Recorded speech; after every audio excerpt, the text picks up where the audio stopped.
Ոստիկանը կանգնացնում է ինչ-որ մեկին, տեսնում է, որ դա իր, չգիտեմ, բարեկամն է ու չի տուգանում։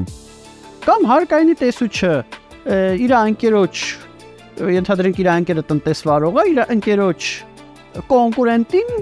գնում ու անտեղի տուգանում է։ Կամ զորամասի հրամանատարը զինվորին ասում է գնա իմ համար իմ դաչայում, չգիտեմ, պապ կառուցի։ Կամ տենդերը այնպես է կազմակերպում, որ ինչ որ մի այս կազմակերպությունը չշահի, այն կազմակերպությունը շահի։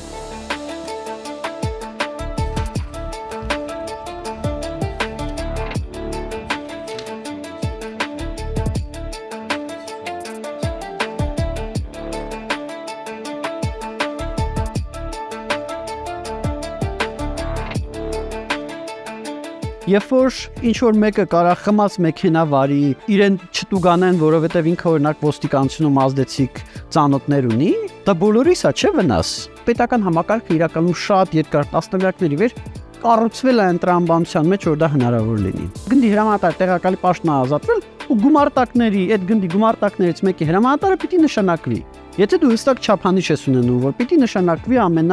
ենթադրենք ամենակոմպետենտը, եւ այդ կոմպետենտությունը որոշվում է քննությամբ, կամ պետք է նշանակվի ինչ-որ որևիցե չափանիշով։ Այլևս գնդի հրամանատարի տեղակալ նշանակվելու համար չի լինի խնամի ծանոթ բարեկամով, չի լինի կաշառքով, կլինի չափանիշով։ Ու արդեն այդ երևույթը դուրս կգա։ Պայքարը պիտի լինի